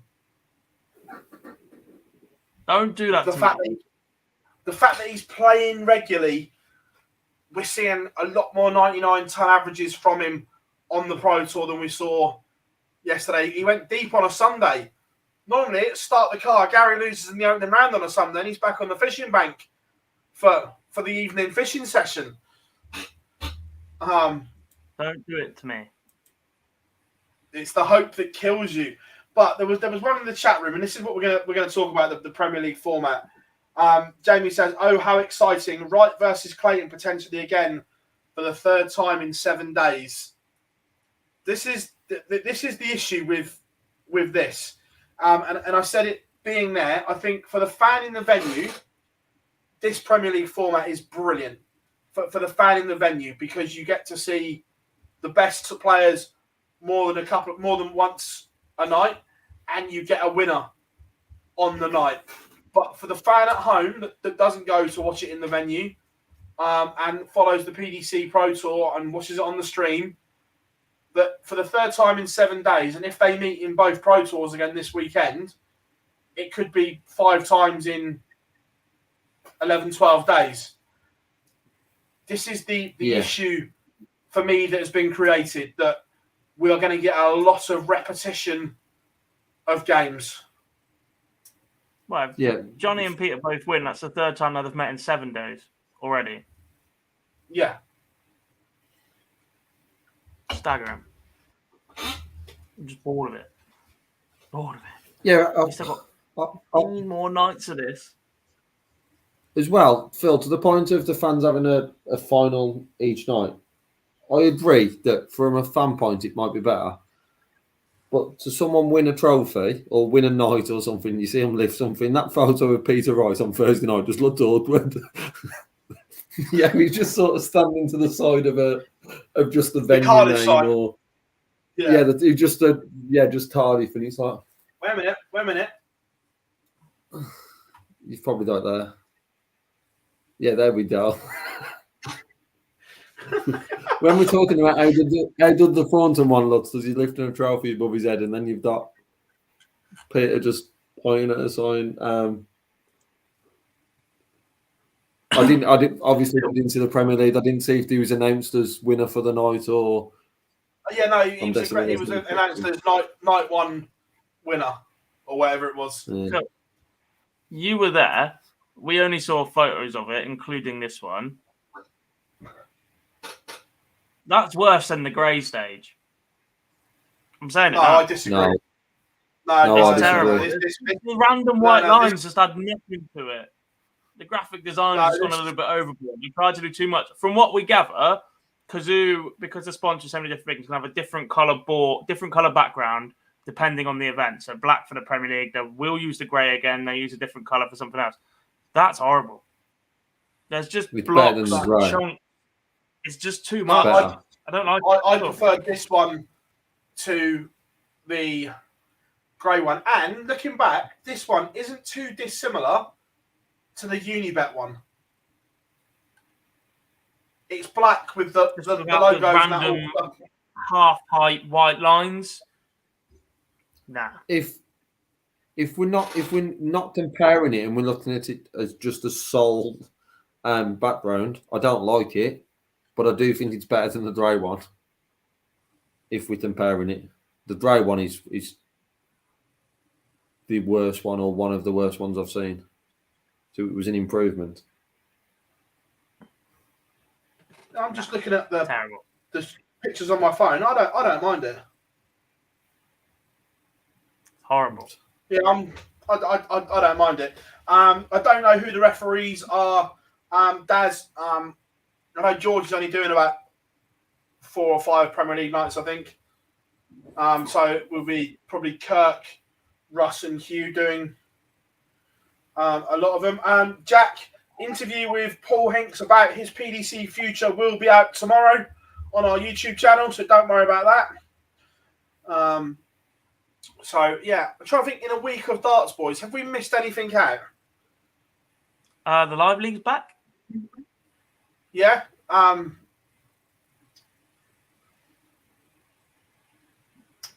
Josh Payne wins week 1. Yeah. Josh Payne played some really good stuff as well. Really good stuff. That final with Chaz Barstow was decent. It was obviously county weekend as well. So I didn't see a lot of the results. Up the Hampshire though. I saw one result, and it was quite a big result in quite a big game. It was Lancashire versus Yorkshire. Yorkshire led 17-11 in a best of 36, and they drew 18-all. Lancashire led heading into the last game. Ouch, ouch, ouch, ouch, ouch. Yes. One other thing. Doing? Go on, man. All I was going to say, PBs, we had one Riley's qualifier this weekend from Nottingham, which was Steve Clayton, who, when the name came through, I immediately went to Jack. Do you know who Steve Clayton is? And by reading now that he's a teaching fitter, he's not someone from I'm aware of, Derbyshire I've as well. seen So not only should interviews. I have probably met him through county, which I haven't, and being in Nottingham, I didn't know him either way. I'll tell you what, one thing that we have missed, which I genuinely love, the women's match play, boys. Yes. I love Yes. the idea, the concept. And we may have spoken about this about 2 years ago, Gob. We may have, indeed. It's certainly the step up. And also, hear me out, you don't have your biggest event as a match play. Every event starts with a world championship, and then you filter out your smaller events. No, they've been clever with this because they've launched the very first PDC ladies-owned televised tournament at the home of PDC darts, as in darts fans. Genuine fans go to Blackpool. I think it's very, very clever what they've done. In the it's past, clever, yeah, and it's I'm not timing convinced as well. that Blackpool crowd is what it once was, by the way. Ever since Taylor Mvg, where they absolutely hounded Michael, it's got progressively worse. Don't get me wrong, it is still a fantastic crowd, and it is still one of the better ones in the PDC calendar by far. But match play isn't the mecca that it once was. It's still the best by an absolute mile. But I still think you do get more and more idiots and stuff creeping in because proper darts fans have spent the last 10 years telling everybody how amazing Blackpool is. So those that are there for a piss-up start sneaking up there for it. But I think they've been very clever. And like Marcus has said, this is Eddie's influence a lot on this. And because Barry was always adamant that he didn't want ladies' tournaments. He said it till he was blue in the face. And I remember when Eddie signed Katie Taylor for the boxing, that he said it was a one-off because she was special, but then saw the interest that broadcasters, sponsors, and all partners and the money they can make from ladies' sport was too big to ignore. And I think it's the same for darts, that long-term, the different partners you can bring in are huge. So, look, long term, I genuinely think there'll be a PDC Ladies World Championship. Yeah, I do as well now. I can see both sides of it. Starting it off in Blackpool is a great choice. However, I do think that it should be a Worlds and you should build it from that. But I can see why they've done it. I'm really happy that there's another afternoon session in Blackpool because only having one a year isn't enough for me. So having another session is good, with this being on the final day on the Sunday. And it's one thing, I guess, with the first one being televised, we was unsure if it was going to fall into a similar, if they was going to announce something like this, if it was going to fall into a similar category to the youth in regards to the player tournament and you just have the final. I think it's great that we're going to see in regards to, I know a lot of people talk about Fallon. Yeah, it is the last 8, and it's not just going to be one game. It's not going to be, if we just go off the women's series last year where it was Lisa and Fallon, it's not just going to be those two, and that's not preempting that they'll get there, but it's going to be the 8 top women who are then they're there to play at. I bet they're in different halves of the draw. I'm assuming it'll be seeded. So, I've got a feeling there won't be one quarter-final one, shall we say? Yeah, no, Jack, what we mean by there'll be a proper tournament, not just the final played on TV. When it was back in the day, we'll see a proper tournament where we'll see every round on TV, not just the final. But I can't wait. I genuinely can't. And it'll be interesting to see because the first ladies series, correct me if I'm wrong, is on the same time as the Isle of Man, and people like Dieter had entered the Isle of Man. Now there's a huge question for them to answer. Do you chase ranking points with the WDF and go to the Isle of Man? Or do you chase that top 8 spot and a place in Blackpool? Probably top 8. Yeah. I think it will fall to the players that are like 17 to 32 to make the decision between the two. If you're a top 16 player in either code, chances are, same discussion we had the other week, you've got enough opportunity to then make sure you go and qualify for that Lakeside. Yeah. So you take the PDC option. With the PDC, seems to be doing more and more lady stuff. If you're the WDF, are you getting a little bit nervous now? Because that was always the selling point, the fact they catered for the ladies. But if the PDC are going to do more and more and more, and it culminates in a year, 2, 3 years' time, a world championship,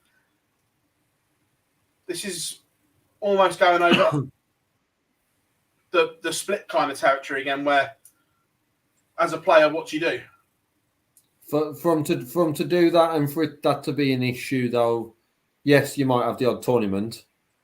There's a worry there from a WDF, but unless it then becomes a professional tour, obviously the events can still run and the women can still enter both of them, but they'll certainly be looking over the shoulder, and I'm not sure that they'll be able to compete, as we'll see with the money being £10,000 for the winner.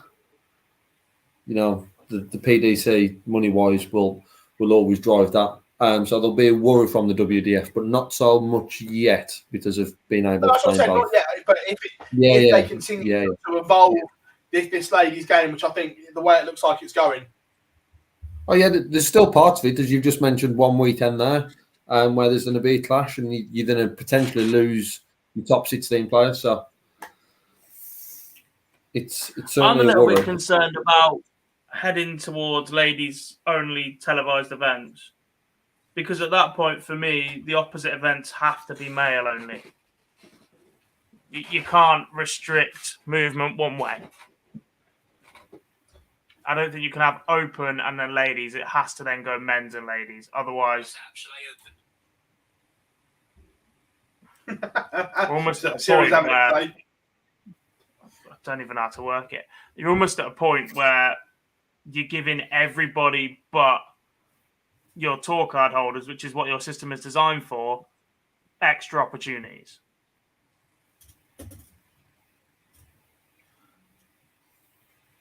It'll be interesting. Don't worry, Jamie. Fallon will still be the poster girl. Well, I'm being honest. She will be. Why wouldn't she be? Exactly. If you're trying to sell something, you're going to put your most marketable player on the programme. The same as the Worlds this year. The Wild number 4 was nowhere to be seen on the programme because he's not marketable. And that's just sport. And that's football as well. That I've been to Spurs games, and I'm sure you've been to United games, Boise, on the programme, that you'll have the most marketable player. There was one, Harry Kane was injured, but he was still on the front of the programme because people are going to buy it because he's on it. That's the same program. A couple of weeks before as well, so it probably was already pre-done before he got injured. But yeah, I get your point. But you're always gonna. Yeah, there's not a social media post about Man United that doesn't include Ronaldo of some sort because he's the poster boy. It's the same at the moment. Exactly. With women's darts. It's the thing. It's like you'd be stupid not to. Yeah, in any sport, to sell your brand, you use the best tools possible. Whether that's Lewis Hamilton or Max Verstappen, that Max Verstappen's champion, but I'm pretty sure that Hamilton will still be on more advertising. I'm sorry, Phil, I'm not laughing at you. I'm laughing at the comment around, and I know that Deb's guys here as well on Tudboat about the ID poster. Jones, because I know what. He's messaging me, telling me to get off my watch as it is, the cheeky sod, because, you know, I'm just getting messages. But Todd's in line for a county call-up for Yorkshire. But now, mate, bugger your congratulations. Jog on. To be honest, Dob, I thought you would go down the route of. We had a little OD photo on Sunday, and I was in the middle of that. I thought you'd big throw time, that back. Oh, he's done it again. We'll be clicking that again. Oh, I'm going to put the two together. I'm big time, isn't I? It's tungsten time.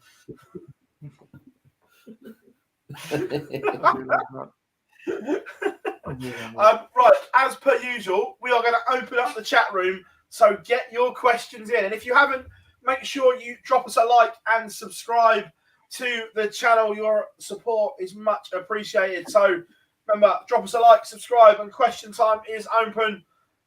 Fire away. Do your worst, everyone.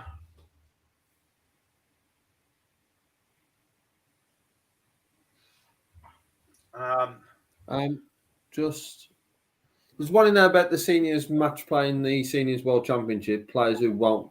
Is there any players who won't be playing in the seniors match play that did play in the world championship? Well, there's at least 8 because of the field. Correct me if I'm wrong, Dob. The field's only 16 instead of 24, what we had for the world. In addition to that, John Lowe, maybe not. He's not on the poster, but like the Premier League, I think we can guess that Robert Thornton will be in it. Thornton's not been announced in either of the next 2. Bob Anderson's in everything, I believe, so far. Obviously, your match play has former match play winners and players that have gone well in there. So running backs, Peter Everson, running backs, Larry Butler are all into the match play already, sort of thing. So, look, there's certain players that perhaps won't get the call up this time, but again, qualifiers, open series, heading for a Masters as well. Yeah.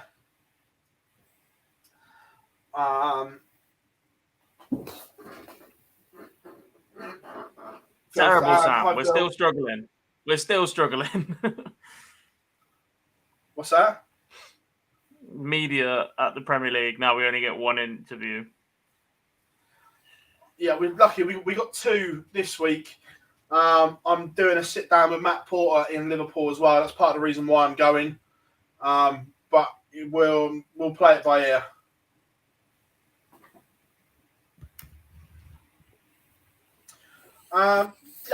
Johnny, to start with though, it's all about getting it off the ground. So you have to invite the names that people know and everything like that to get these things off the ground. Also, I'm absolutely creaming for a John Lowe versus Bob Anderson match. I don't care how long it takes. I just want to see those 2 on the stage against each other. I don't care. Can we put that on the red button with Bobby George commentary? So you have to start after 9. No more Bobby George commentary. Bobby did a walk-on in the venue, and it was absolutely superb. But then he got the microphone on stage, and I'm not sure we can put it out. Marcus, I'm doing it. Yeah, but it was great. Yeah. It was fantastic, but it's a little bit old school, isn't it? It's not quite 2022. Yeah. I'm going to do a sit down with Mace coming up, Marcus. So don't worry about that. Nah, why would I do that? I get to go on holiday when I want now. Married to the job, Maliki. Silly boy. In the race for PDC number 1, does Price have to enter every PDC comp? Probably, because Peter Wright will, but Price won't. Price will take weekends off. We've seen that over the past 2-3 years. He will take weekends off when he wants to.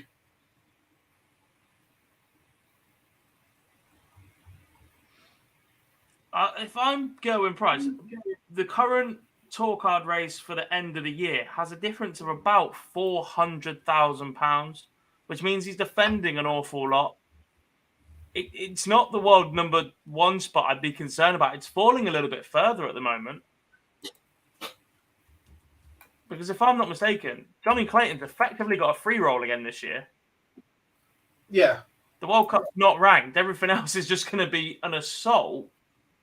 So this year, Gerwen Price is defending £798,000. Where Jonathan Clayton is only defending 137,000. Which, let's be fair, he'll probably win by September. The way he's going. In the post World Championship order of merit, as it stands right now, Michael van Gerwen is world number 7. And on MVG, question there: if Michael doesn't win another Worlds, will he still go down as the greatest Dutch player ever? I think we can certainly shut the door on the Phill versus Michael debate that rages on.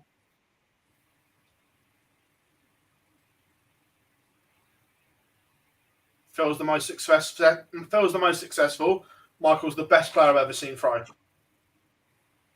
So, if Michael doesn't win another world title, would you class Michael as the greatest Dutch player?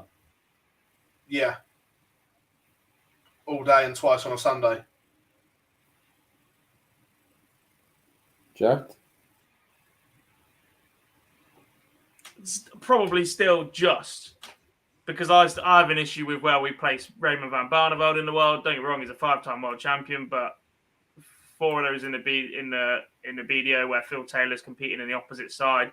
Yes, he wins 1, so fine, beating Phill. But the lack of everything else once he made the switch, I've always had an issue with Raymond van Barneveld. He should have won an awful lot more. Adrian Lewis is exactly the same. They are both, despite the fact they have 7 world titles between them, massive underachievers. Someone's asked, Sam says, this year Peter Wright is only defending 288,000, which is only 24% of all his money. Again, it's next year the issue where he's defending 74% of his ranking money in a year. So it's all well and good having these great years, and look, last year was a great year. Let's have that right. But it's 2 years when you've got to defend it all in one hit, Gob, isn't it? When it's just, if it's spread out evenly, it's easier than trying to do it all at once. Yes. Massively. So also big year for Gary Anderson. He's defending £317,000, 66% of all his ranking money. The unexpected match play and world championship finals. Yeah. So yeah, that's that one. Brendan says, do you guys fancy Peter Wright to overtake Gerwen Price as world number 1? I think it's just a case of when, not if. It's if. It's when, not if. 100%. It is going to happen at some point. They might start swapping about a little bit over the next few weeks as you get Euro tours and that sort of thing, and different weekends for pro tours and money just dropping off on a certain date, etc. But Peter Wright, at some point in the very, very near future, is going to be the world number 1 in darts. Yeah. Who's going to win their first major? Luke Humphreys or Ryan? Sorry, who's going to win a major first? Luke Humphreys or Ryan Searle? Ryan Searle. Ryan Searle. When we say major, we're just talking TV tournament. TV title, yeah. Remember, there's no such thing as majors in the PDC, boys. See, as Barry once said, they're all televised titles. You read the question that I'd major in, and you said major and didn't change it for TV, so just getting confirmation, Mr. Bars. Weekly Darts Car said, did I see the award-winning Matthew Edgar on the live league this week? Correct. Matthew Edgar will make his live league debut tomorrow morning. From his first game. Thibaut Tricot Welcome to the live league, Mr. Edgar. It's fair. So I was making all the videos and that today. Tough group. To be fair, next week's even worse. Do you think Ratajski is getting starters? I don't think the throw is great at the moment. I'm not going to use he's getting darters, but I have concerns over the way he sets his first dart at the moment. Yes. Yeah, I'm not using the D word at all, but yeah, there's certainly concerns there. Malachi, Jeffrey Deswan got COVID this weekend, missed the Players' Championship when he's under pressure. Look, Jeffrey Deswan's got a whole world of trouble. 46th on the world ranking with 82 grand. And this year he's defending 74 of it. 90% of his ranking money, Jeffrey Deswan is defending this year. The phrase Titanic without lifeboats springs to mind. Yeah, massive trouble. And there's nothing showing that he's got that in him at the moment to defend anywhere near that amount. Do you think Callum Ridds will win a major within 2 years? I don't know within 2 years, but I certainly think he will win a PDC title, TV title.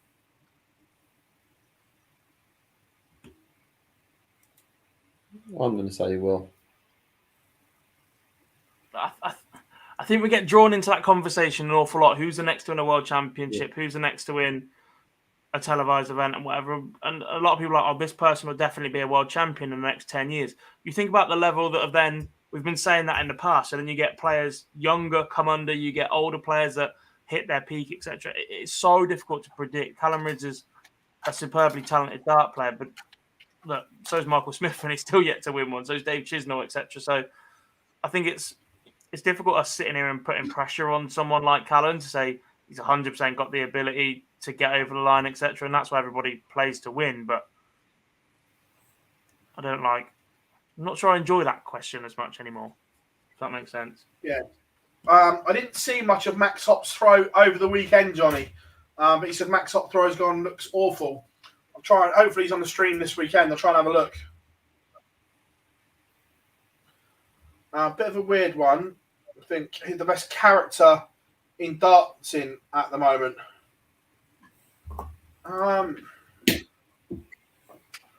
Best character.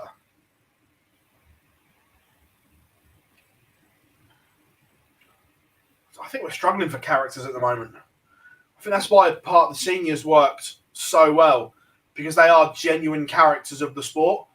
And before, Sky were great at building characters as well. The features they used to do with players that you look back, the Pie Man and Terry Jenkins feature in Blackpool, the Rod Harrington Chopper segment as well. That's something that they don't do as much now, so they don't build those characters as much for me anymore. Yeah. Yeah. Well, yeah, they do and they don't, because I still think there's an element of trying to project rivalries that don't quite exist occasionally. The whole Gerwen Price, Gary Anderson throwback to that Grand Slam final constantly is just a little bit nauseating. Yeah. There's just no tension between them. They've got over it. The same with Price v. Adrian Lewis. 2 bad years at the match play. Other than that, they crack on. These players meet each other far too regularly, far too often, and are in each other's companies far too often to genuinely despise anybody. There might not be players that they'll go and sit next to at a pro tour, but I genuinely think they just get on, and it's not worth the hassle for them to have to be worrying about the mental battle of not liking somebody that's a bit like a school playground, then having to play darts against the best players in the world.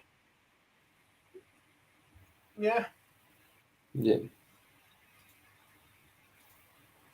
Yeah, I don't disagree. Well, everyone, it is approaching that time. 2 hours have absolutely flown by. We have loved every single minute.